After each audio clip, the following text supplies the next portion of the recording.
Hi friends, welcome back to Sivakasi corner. ఈరోజు మీకు chicken గ్రేవీని చాలా టేస్టీగా, చాలా సాఫ్ట్గా ఎలా ప్రిపేర్ చేయాలో చూపిస్తాను. వీడియోని అయితే ఎక్కడ స్కిప్ చేయకుండా చూడండి. ఇలా కనుక మీరు చేసుకున్నట్లయితే మళ్ళీ ఇలాగే ఖచ్చితంగా చేసుకుంటారు. అంత టేస్టీగా ఉంటుంది. ఓకే ఫ్రెండ్స్, వీడియోలోకి అయితే వెళ్ళిపోదాం. ముందుగా చికెన్ని సాల్ట్ వేసి ఈ విధంగా వాష్ చేసి పక్కన పెట్టుకోవాలి. నేను ఇక్కడ 1 కిలో చికెన్ తీసుకున్నానండి. దానికి సరిపడా ఇంగ్రీడియంట్స్ మీకు చూపిస్తాను. ముందుగా ఇందులో అల్లం వెల్లుల్లి పేస్ట్ 2 టేబుల్ స్పూన్స్ తీసుకోవాలి. సాల్ట్ రుచికి సరిపడా, అలాగే 1/2 టేబుల్ స్పూన్ పసుపు, 1.5 టేబుల్ స్పూన్ కారం రుచికి సరిపడా తీసుకోండి. ఇలా వేసిన తర్వాత చికెన్కి బాగా పట్టించాలి. వీటన్నింటిని ఇలా పట్టించిన వాటిని పక్కన పెట్టుకోండి ఒక 1/2 అవర్. ఇప్పుడు ఒక పాన్ తీసుకుని అందులో ఒక చిన్న దాల్చిన చెక్క, 2-3 అనాస పువ్వులు, ఒక జాజి పువ్వు, 2-3 యాలకులు, 2-3 లవంగాలు వేసుకోవాలి.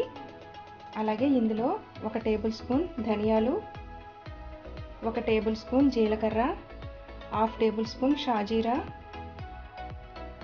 1/2 టేబుల్ స్పూన్ సోంపు,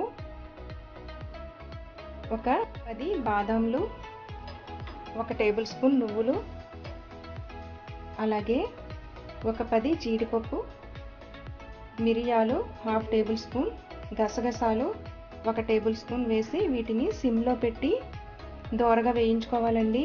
సిమ్లోనే పెట్టాలి స్టవ్ని, అప్పుడే మనకు ఈవెన్గా ఫ్రై అవుతాయి.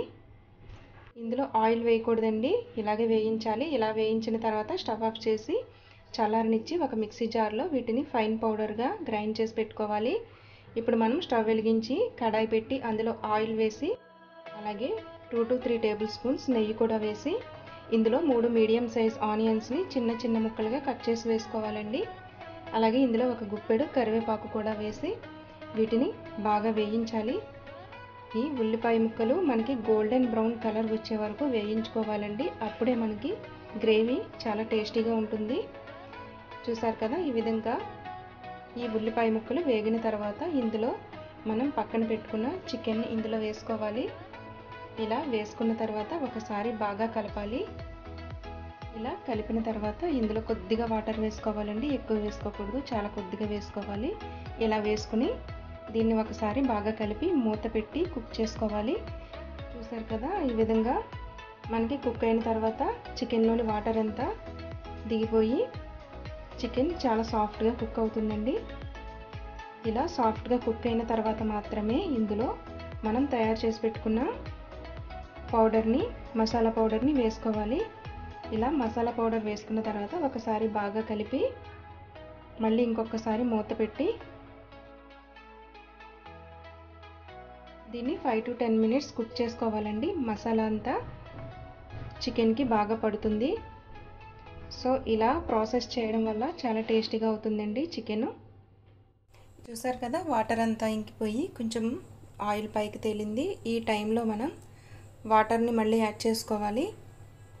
ఇందులో కొద్దిగా వాటర్ని యాడ్ చేసుకోవాలి, ఎక్కువ వేయకూడదండి, చాలా కొద్దిగా మాత్రమే వేసుకోవాలి వాటర్ని.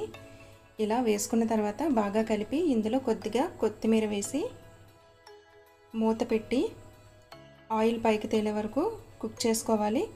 చూసారు కదా, ఈ విధంగా ఉడికిపోయిందండి. మన చికెన్ చాలా టేస్టీగా ఉంటుందండి ఈ విధంగా ట్రై చేసినట్లయితే. ఇప్పుడు ఇందులో స్టవ్ ఆఫ్ చేసి కొత్తిమీర గార్నిష్ చేసుకోవాలి. సో ఫ్రెండ్స్, ఎంతో టేస్టీగా ఉండే చికెన్ గ్రేవీ మీరు కూడా ఒకసారి ట్రై చేసి నాకు కామెంట్లో తెలియచేయండి ఎలా వచ్చిందనేది. సో ఫ్రెండ్స్, నా వీడియో కనుక నచ్చినట్లయితే లైక్ చేయడం మాత్రం మర్చిపోకండి. మీ ఫ్రెండ్ అండ్ ఫ్యామిలీస్కి షేర్ చేయండి. మన ఛానల్ని తప్పకుండా సబ్స్క్రైబ్ చేయండి. పక్కనున్న బెల్ ఐకాన్ని యాక్టివేట్ చేయండి. Thank you for watching friends. Thank you.